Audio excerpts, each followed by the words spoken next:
Hey everyone, it is Alex, and welcome back to English in Fluency. I want you to imagine something for a second.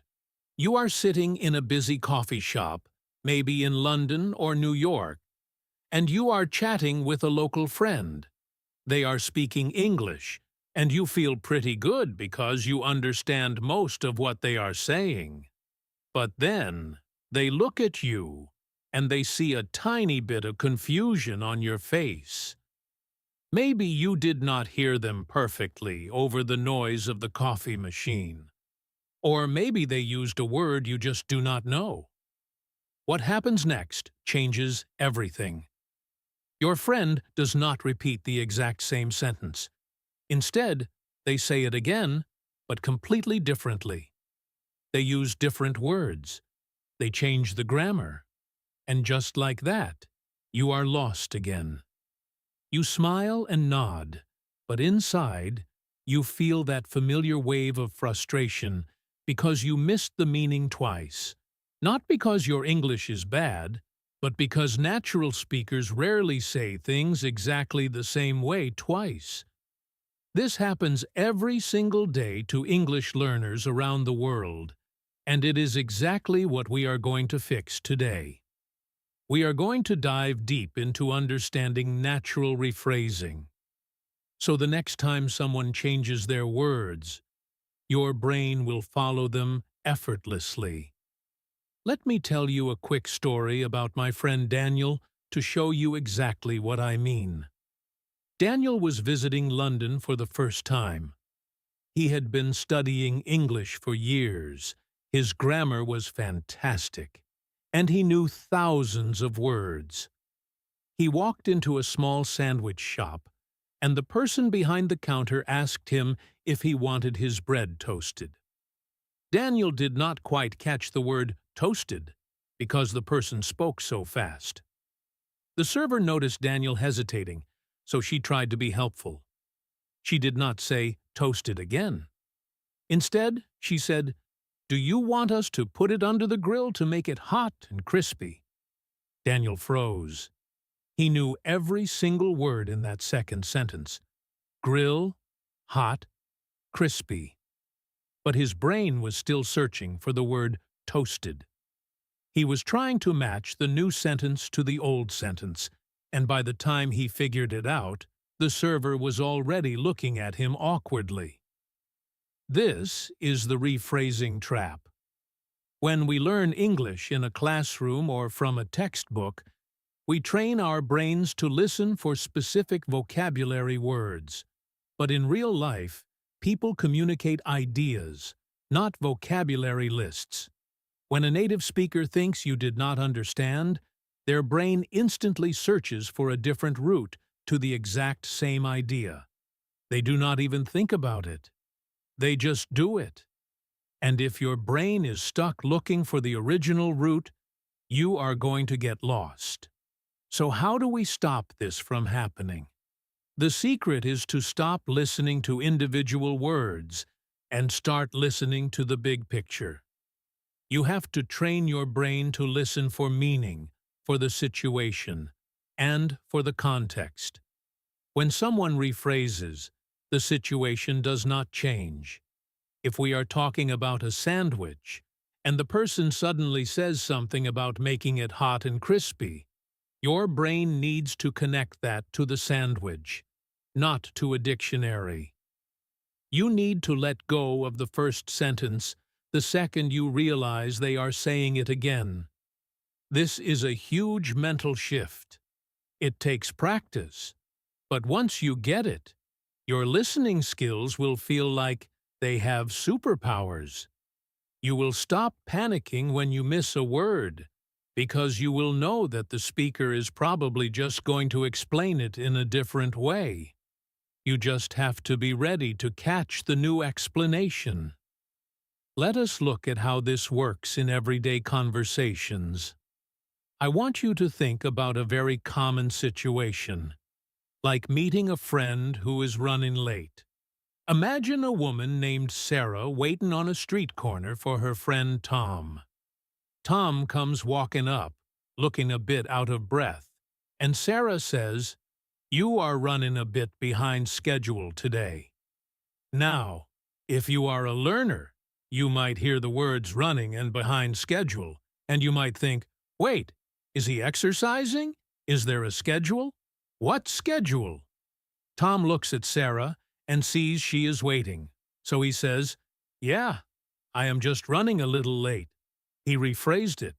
He took behind schedule and changed it to running late. The meaning is identical. But if your brain was stuck trying to figure out what schedule Tom was running behind, you missed the simple word late. This is synonym swapping, and it is the most common type of natural rephrasing. Native speakers have dozens of ways to say the same thing. They might say, "I am delayed," "I am not on time," "I got held up," or "I could not get here as fast as I wanted." They all mean the exact same thing. When you are listening, do not get attached to the words. Ask yourself, what is the story here? The story is Tom arrived after the time he was supposed to. If you understand the story, you understand the rephrase, no matter what words they use. Now let us take that idea a little further and look at how people change their level of formality when they rephrase. This happens all the time in workplaces or when people are trying to be polite at first, but then they relax. Picture a man named Mr. Henderson talking to his employee, a young woman named Olivia. Mr. Henderson says, "I require the financial report by 5 o'clock this evening." That sounds very formal, right? Require financial report. Olivia looks a bit nervous. Maybe she has a lot of work to do, and Mr. Henderson realizes he sounds too strict. He wants to soften his words, so he immediately says, I just need those numbers before you leave today." Look at what he did there. He went from require to just need. He went from financial report to those numbers. He went from 5 o'clock this evening to before you leave today. The entire sentence changed, but the meaning stayed exactly the same. If you were Olivia and you were focusing on the word require and feeling stressed, you might miss the second sentence entirely because you are still processing the stress. But if you are listening for the meaning, you realize he is just asking for the same thing in a friendlier way. You have to listen for the tone of voice, too. Usually, when someone rephrases to be less formal, their voice gets softer. They might speak a little faster, and they use filler words like "I mean" or "just." Those words are like little alarms for your brain. They tell you, hey, the speaker is changing the sentence. Pay attention to the new meaning. Another really interesting way speakers rephrase is by going from an abstract idea to a concrete example. This is so human. Sometimes we speak in ideas, and then we realize we sound confusing, so we just give an example. Imagine two friends, Emma and Jack, sitting in a living room. Emma is trying to explain a problem with her computer. She says, the user interface is completely unresponsive. Jack looks at her and says, "What do you mean?" Emma realizes she used technical language, so she rephrases by giving an example. She says, "Well, like, when I move the mouse, the arrow on the screen does not move." She took the abstract idea of an unresponsive user interface and turned it into a physical, real-world example of a mouse and an arrow. This is a beautiful type of rephrasing to listen for because the speaker usually gives you a massive clue. They use phrases like, for example, or I mean. When you hear those phrases right after a sentence you did not understand, celebrate. Do not panic. The speaker is about to hand you the meaning on a silver platter. They are doing the work for you. All you have to do is let go of the confusing first sentence and listen to the story they are about to tell you. We also rephrase to soften bad news or to avoid being rude. Think about when you have to ask someone to do something annoying. You want to be polite, but sometimes you just have to say it directly. Imagine a woman named Chloe who is trying to leave her parking spot, but her neighbor Ben has parked his car, slightly blocking her. Chloe rolls down her window and says, "Would you mind terribly relocating your vehicle?" She is being extremely polite.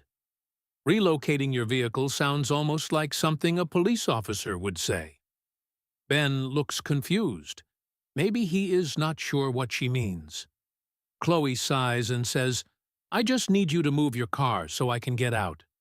She went from, "Would you mind terribly relocating your vehicle?" to, "I just need you to move your car." The emotion changed from polite and slightly frustrated to direct and clear. As a listener, if you were Ben, you might be caught off guard by the first sentence. But when you hear the second sentence, you have to connect the two. She is not talking about a different topic. She is still talking about the car. She is still talking about the parking spot.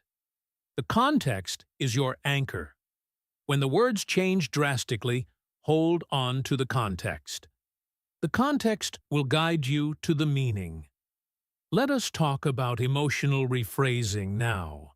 Have you ever noticed how, when people get really excited or really angry, they stop caring about big fancy words and just use simple, strong words?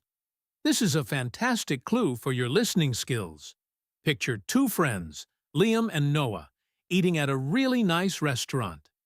Liam takes a bite of his food, and he says, "Oh, this dish is absolutely exquisite." Noah might smile, but he does not really know the word exquisite. Liam sees that Noah is not sharing his excitement, so Liam raises his voice a little, gestures with his fork, and says, "No, seriously, man, it is the best thing I have ever tasted." He rephrased out of pure emotion. He wanted Noah to feel his excitement. Exquisite became the best thing I have ever tasted. If you are listening to Liam, you do not need a dictionary to understand the second sentence. The emotion in his voice tells you everything. When a speaker suddenly gets louder or faster or starts using very simple dramatic words, they are rephrasing for emotion. They are stripping away the complicated language to give you the raw feeling. Tune into that feeling. Understanding emotion is just as important as understanding vocabulary. Now, I want to talk about what I call teacher mode rephrasing. This happens when someone realizes they are talking to a learner, a child, or someone who just does not share their knowledge. The speaker instantly simplifies their language. Imagine a tech support guy named Kevin talking to an older woman named Martha on the phone. Kevin says, "You need to reset your router to establish a new connection." There is total silence on the line. Kevin knows Martha is not a tech person, so without even pausing, he says, "I am sorry. Just unplug the internet box from the wall, wait 10 seconds, and plug it back in." He took a technical instruction and turned it into a physical action. Reset your router became unplug the box. Establish a new connection became plug it back in. If you are learning English, you are often on the receiving end of teacher mode. People will realize you are learning and they will change their words. When this happens, do not feel bad. It is actually a gift. They are translating the English into easier English for you. Pay attention to the verbs they use in the easier version. Unplug, plug, wait, turn on, open, close. These physical verbs are the building blocks of the language.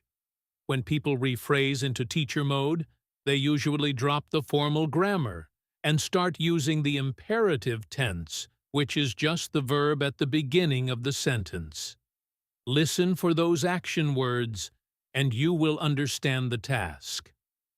Let us look at one more very specific type of rephrasing that catches so many learners off guard, and that is translating an idiom into literal English. Native speakers use idioms all day long without even realizing it. Things like "it is raining cats and dogs," or "I am feeling under the weather." But native speakers are also very good at reading a room. If they use an idiom and they see your eyes glaze over, they will instantly translate it for you. Imagine a girl named Sophia talking to her friend Ethan. Sophia sneezes and says, "Man, I am feeling a bit under the weather today."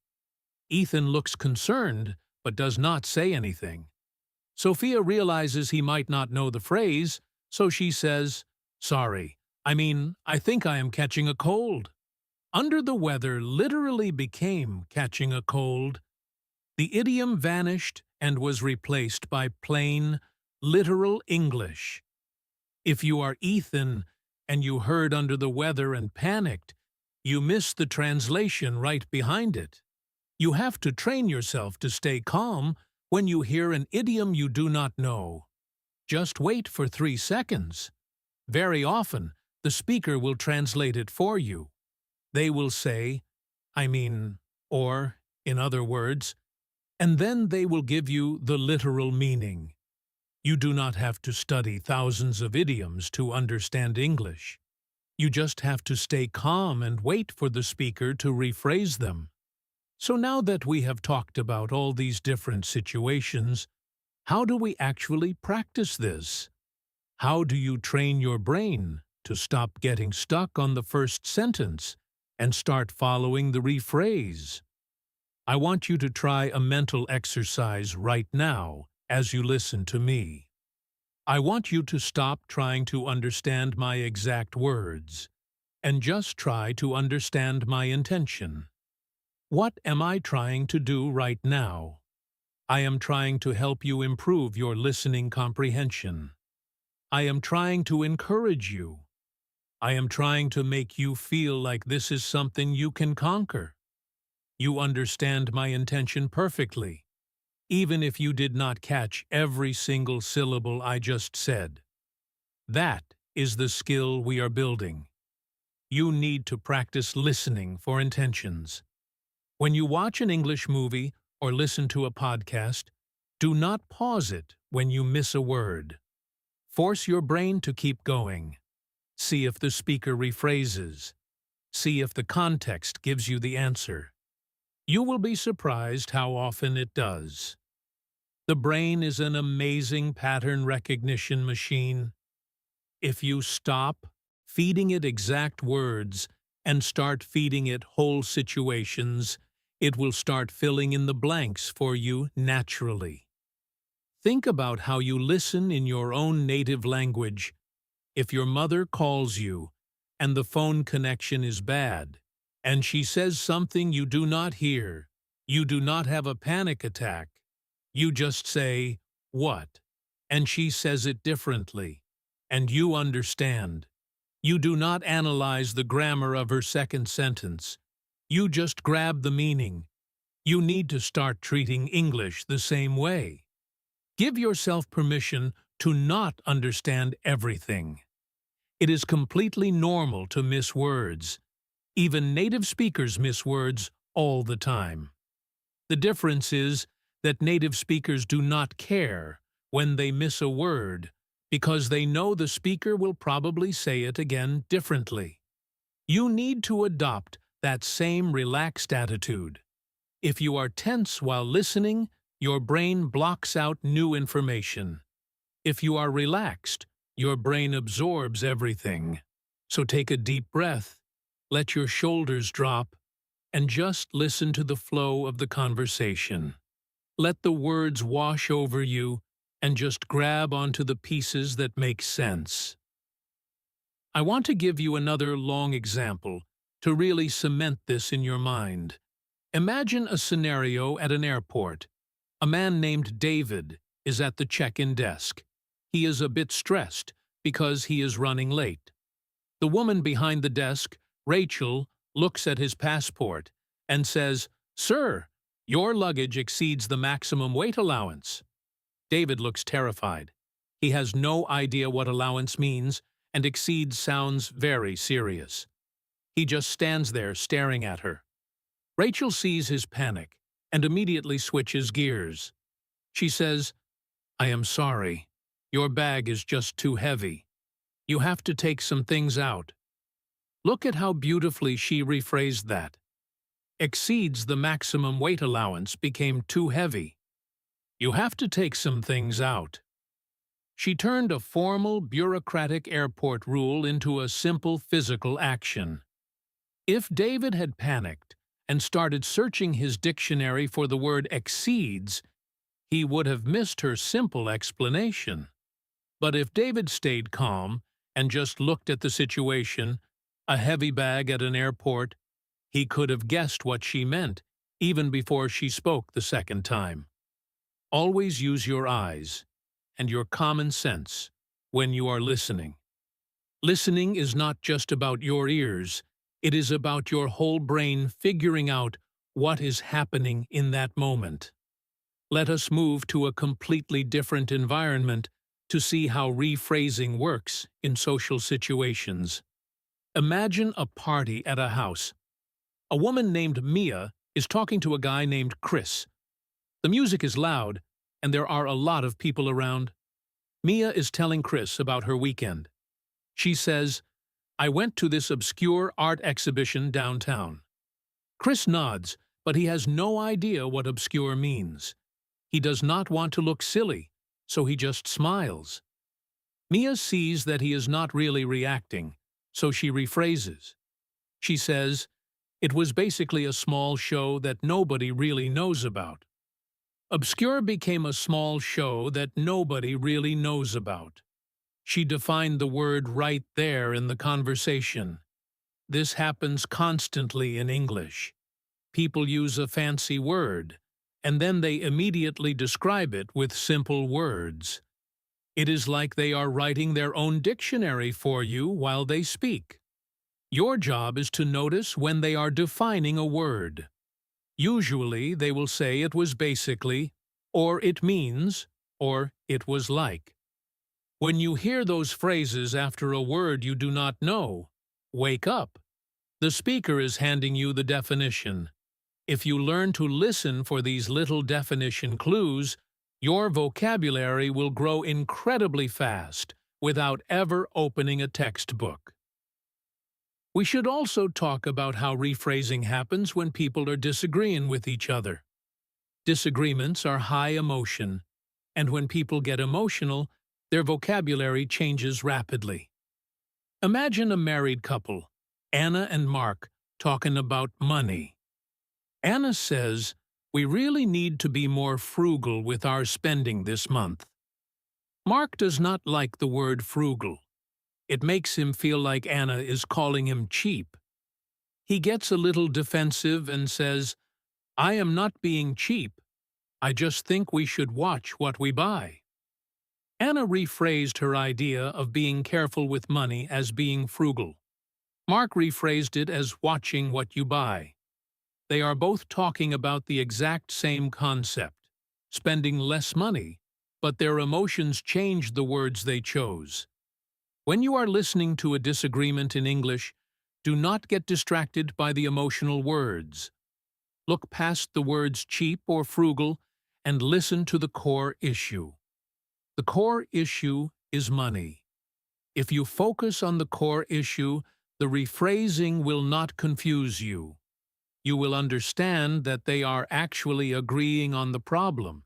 They just feel differently about the words being used.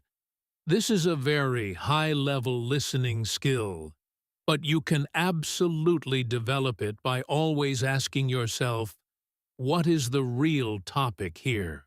Let us think about how rephrasing works when someone is giving directions. This is a classic situation where learners get lost because directions are already hard, and when the speaker changes the words, it feels impossible. Imagine a tourist named Lucas standing on a street. He asks a local named Oliver how to get to the train station. Oliver points down the road and says, "Just head straight down this boulevard until you reach the roundabout." Lucas looks confused. He does not know what a boulevard or a roundabout is. Oliver sees Lucas looking at his map and realizes he needs simpler words. Oliver says, "Just keep walking this way on the big road, and you will see a circle where the roads meet." "Keep walking this way on the big road" is his rephrase for "head straight down this boulevard." "A circle where the roads meet" is his rephrase for a roundabout. He turned abstract street names into physical shapes. If Lucas had just stood there frozen on the word boulevard, he would have missed the beautiful, simple description of the big road. When you ask for directions, expect the person to rephrase. They will probably give you the official street name first, and then, when they see you struggling, they will describe the buildings or the shapes of the roads. Listen for those descriptions. They are much easier to follow than the street names anyway. Now, I want to touch on something that happens a lot in business English. People love to use big nouns in business. They say things like, "We need to facilitate a discussion," or "we should implement a new strategy." But in reality, business is just people talking to people. Eventually, someone will rephrase those big nouns into normal verbs. Imagine a manager named Gregory talking to his team. He says, "We need to facilitate a transition to the new software." His team looks bored and confused. Gregory sighs and says, "Look, we just need to help everyone start using the new program."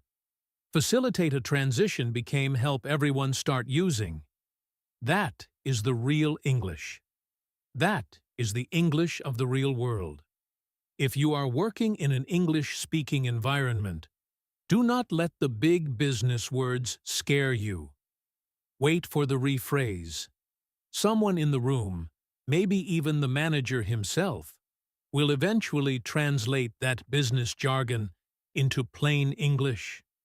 They always do, because at the end of the day, they actually want people to understand what to do. If nobody understands, no work gets done. So just be patient.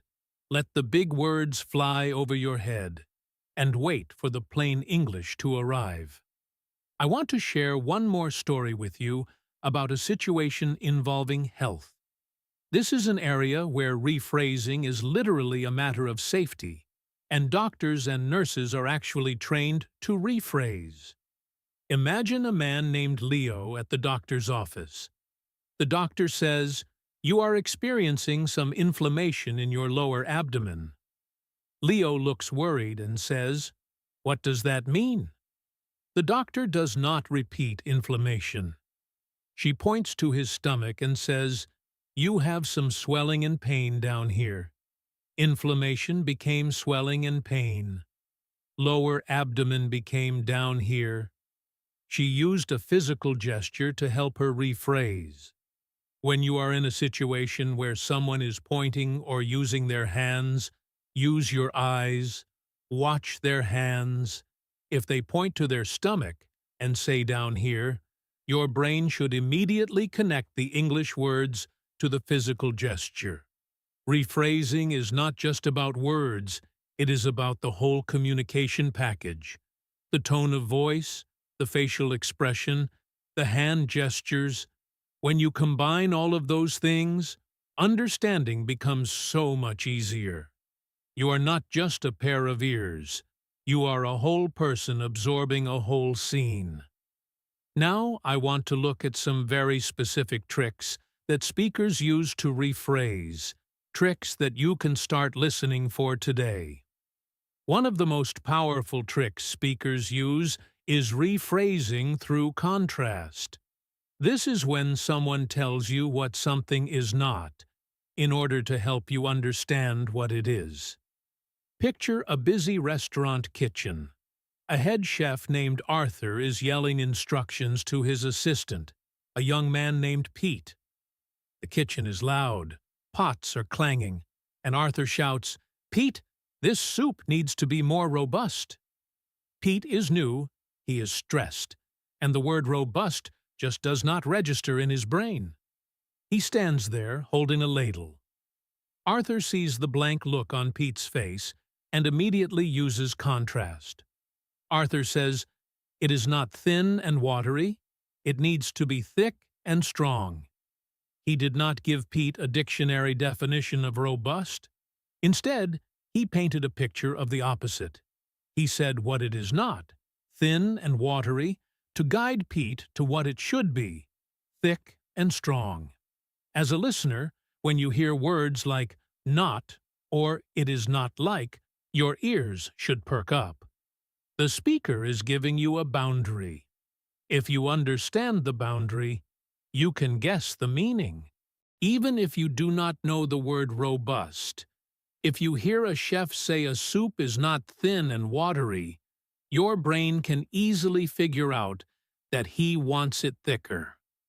This is a brilliant way to catch meaning without knowing the exact vocabulary. Another really fun way people rephrase is through exaggeration and humor.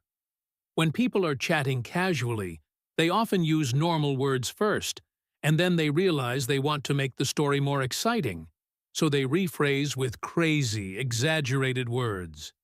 Imagine two students, a girl named Grace and her friend Harold, sitting in a cafe after an exam. Grace takes a sip of her coffee and says, "That test was really difficult." Harold just nods because difficult is a boring word. Grace wants him to feel her pain, so she leans in and rephrases her sentence to make it dramatic. She says, "Honestly, it was absolutely brutal. I thought my brain was going to melt."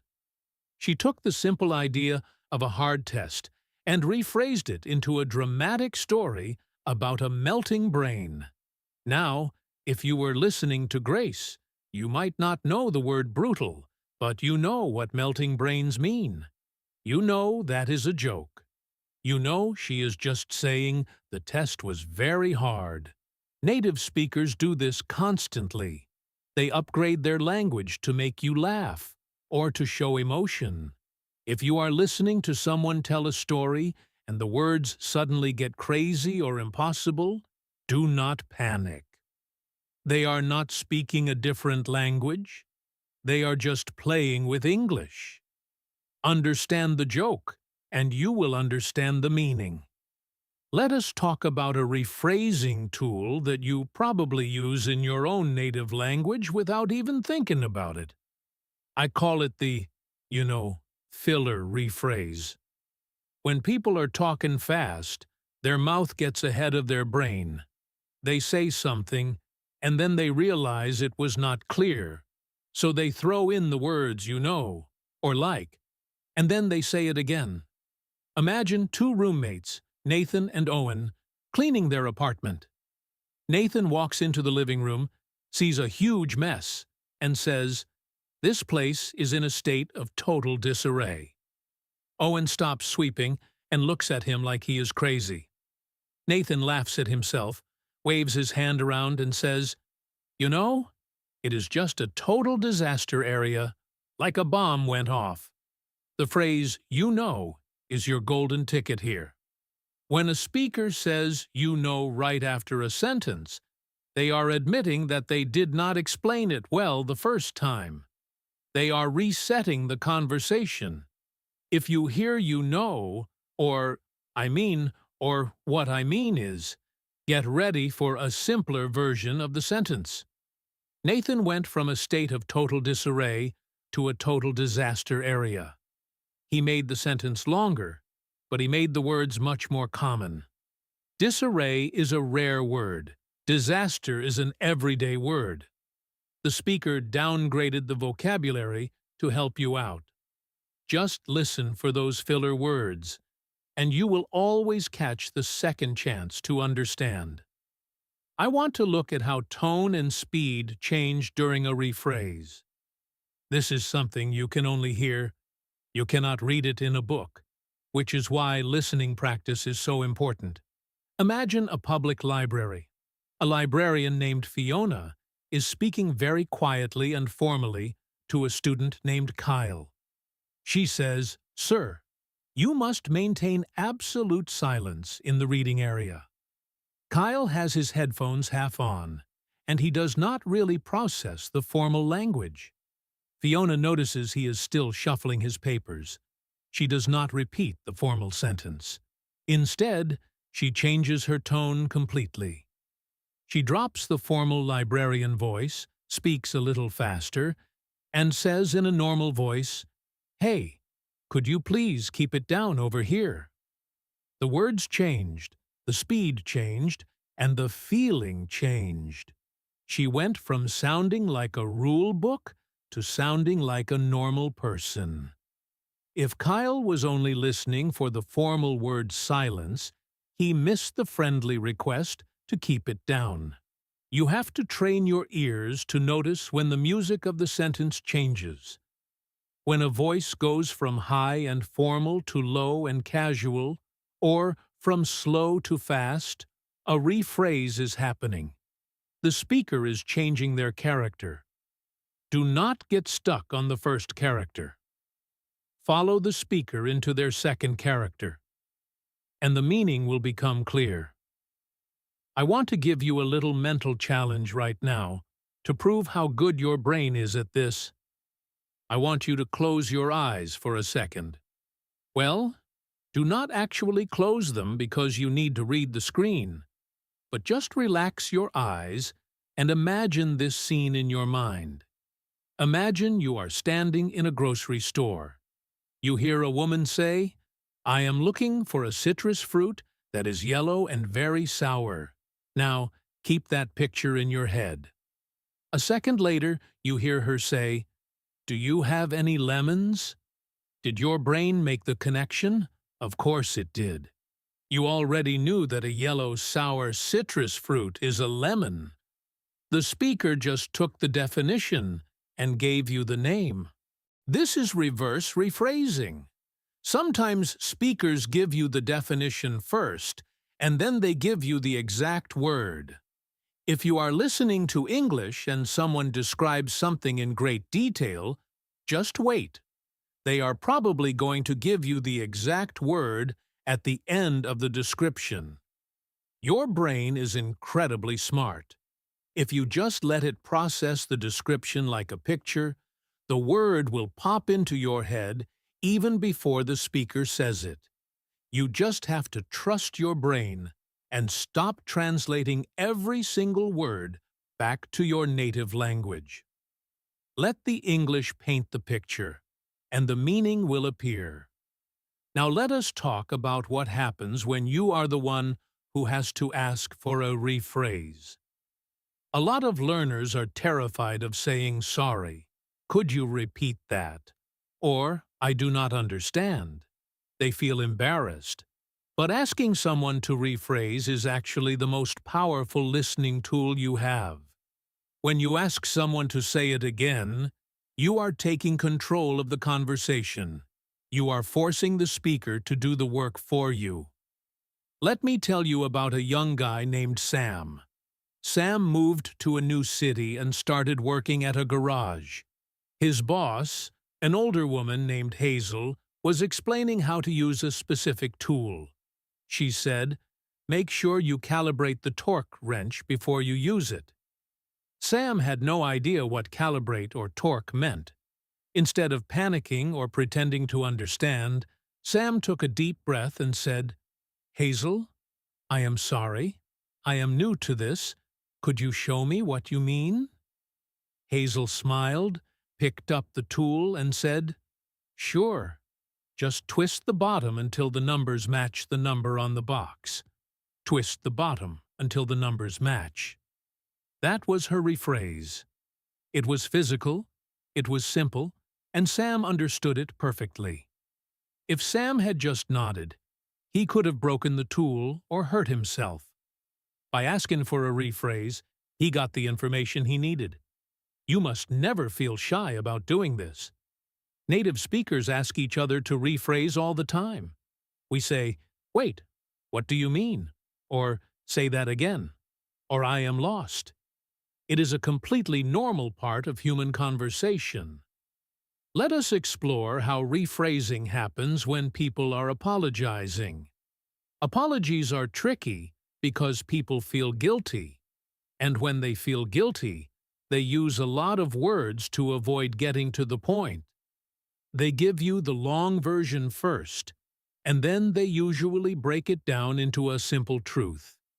Imagine a guy named Ryan who forgot to pick up his sister Sophie from the train station.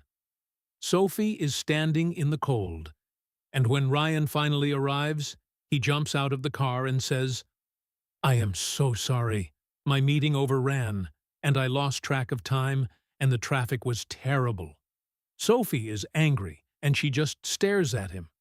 Ryan sees her angry face and realizes his long excuse is not working. He drops all the extra details and rephrases his apology into a simple truth. He says, "I messed up. I should have left earlier." He took a long, complicated story about meetings and traffic, and he rephrased it into the raw truth. I messed up. When you are listening to an apology, skip the excuses. Wait for the raw truth. The raw truth is always in the second sentence, and it is always made of very short, simple words. Messed up, my fault, I am sorry. When you hear those simple words after a long excuse, you know the speaker has stopped hiding behind big words and is finally telling you how they really feel. Another situation where rephrasing is incredibly obvious is when people are giving warnings. Warnings are about safety, so speakers will do whatever it takes to make you understand, even if they have to sound silly. Think about a mother named Claire talking to her young son, Liam. They are walking in the woods, and Claire says, "Be cautious of the uneven terrain ahead." Liam is a kid. He does not know what cautious means, and terrain sounds like a video game. He keeps walking. Claire raises her voice slightly, not because she is angry, but because she wants to keep him safe. She says, "Stop. Watch out for the bumpy ground so you do not trip." She went from cautious of the uneven terrain to watch out for the bumpy ground so you do not trip. She replaced every single difficult word with an easy word, and she added the consequence, "so you do not trip," to make sure he understood why it was important. When you hear someone add a reason to the end of a sentence, like "so you do not fall," or "because it is hot," they are rephrasing to give you more context. The reason is your clue. If you understand the reason, you understand the warning. I want to talk about one more type of rephrase that I absolutely love, and that is the storytelling rephrase. Sometimes people try to explain a feeling with an adjective, and when that does not work, they just tell you a tiny story. Imagine a woman named Rachel talking to her friend Jessica about a date she went on. Rachel says, "The man I met was very arrogant." Jessica asks what he did. Rachel could just use a synonym and say he was conceited, but instead, she rephrases by telling a story. She says, "Well, he talked about his car for 30 minutes, and he never even asked me my name." She turned the adjective arrogant into a story about a car and a name. This is the ultimate form of rephrasing. If you ever hear someone say, for example, or like this one time, they are switching from explaining to storytelling. Stories are the easiest things to understand in any language. You do not need to know any grammar to understand a story about a man talking about his car. You just need to imagine the picture. When someone rephrases by telling a story, just sit back and watch the movie in your head. The meaning will hit you like a flash of lightning. Let us start looking at how rephrasing works when people are trying to be polite when they reject something. In English culture, people are very uncomfortable with the word no. It feels too harsh, too direct. So instead of saying no, they will give you a long, polite sentence. And when they realize that long sentence is confusing you, they will finally rephrase it into the simple truth. Imagine a woman named Wendy, who runs a small bakery. A guy named Marcus comes in and asks if she can bake a giant cake shaped like a dinosaur for a party tomorrow. Wendy knows it is impossible, but she does not want to be rude. She says, "I am afraid our schedule is completely fully booked at the present moment." Marcus looks a bit confused and says, "So is that a yes or a no?" Wendy realizes her polite English is too thick, so she softens her voice and rephrases. She says, "I am sorry. We just do not have enough time to make it. We cannot do it." She went from a schedule being fully booked to the simple truth, "We cannot do it." As a listener, whenever you hear a very long, formal sentence that sounds positive but feels negative, just wait. The speaker will almost always rephrase it into a clear no. They will use phrases like, "We cannot," "We are not able to," or "I just do not think we can." Listen for those tiny negative words after a long, polite sentence, and you will instantly understand what they really mean. Now let us look at how age changes the way people rephrase. Different generations have completely different vocabularies. If a younger person is talking to an older person, they might use modern slang, realize the older person is confused, and instantly translate it into traditional English. Imagine a teenage girl named Zoe talking to her grandfather, a man named Arthur. Zoe is looking at a beautiful sunset, and she says, "Grandpa, this view is totally sick." Arthur looks horrified because he thinks sick means ill. Zoe laughs when she sees his face, realizing she used the wrong word for his generation. She waves her hand and says, "Oh, I am sorry. I mean, it is really beautiful." Sick became really beautiful. She bridged the generation gap by rephrasing. If you are watching an English movie or a TV show, and you hear slang you do not know, do not reach for your phone to Google it. Just watch the other characters. If they look confused, wait for the speaker to translate it for them. You get to learn the slang for free just by watching the rephrase happen naturally. But what happens when a speaker gets frustrated and stops trying to rephrase nicely? This is the blunt rephrase, and it is actually very easy to understand. Imagine a husband named Victor and his wife Diane are shopping for a new sofa. Victor is trying to sound smart and formal. He points to a blue sofa and says, "I strongly believe this particular piece of furniture would complement our living room aesthetic." Diane hates it. She rolls her eyes, crosses her arms, and drops all politeness. She says, "Victor, just say you like the blue couch and you want to buy it." She stripped away all his fancy words and hit him with the raw truth. Blue couch. Want to buy it.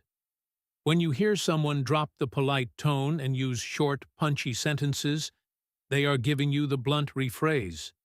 The emotion is annoyance or impatience. The grammar is simple. The verbs are basic. This is actually the easiest type of English to understand, so when it happens, just enjoy the clarity. Let us also talk about spatial rephrasing. This happens a lot when people are trying to describe where something is. They will use a technical spatial word, and then they will replace it with a physical description. Imagine a real estate agent named Paul showing a house to a young couple, Ben and Lily. Paul points to a room and says, "This is an adjacent room to the kitchen." Lily nods, but she is not sure where the door is. Paul sees her looking around, so he steps into the doorway and says, "It is right next to the kitchen, right through that door on your left." Adjacent became right next to, and he added a physical clue, the door on your left. When people describe space, they often start with textbook words like adjacent, opposite, or perpendicular. But when they see you looking around, they will switch to body words. Left, right, behind, in front of, through that door. Always tune into the body words. Your brain understands left and right much faster than it understands adjacent or opposite. Let the speaker guide your eyes, and the meaning will become perfectly clear. I want to touch on one more really common situation, and that is rephrasing when someone realizes they said the wrong word entirely. We all do this. We say a word, we know it is the wrong word the second it leaves our mouth, and we quickly fix it. Imagine a woman named Sarah talking to her friend Jessica about a movie she watched. Sarah says, "The main actor in the movie was so hilarious."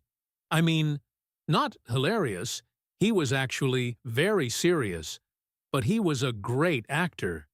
She caught herself using the wrong emotion. She said hilarious, realized the actor was serious, and rephrased her sentence in the middle of speaking. She used the phrase, "I mean," to delete the first word and replace it with the second word. When you hear a speaker say, "I mean," right after an adjective, they are hitting the delete button.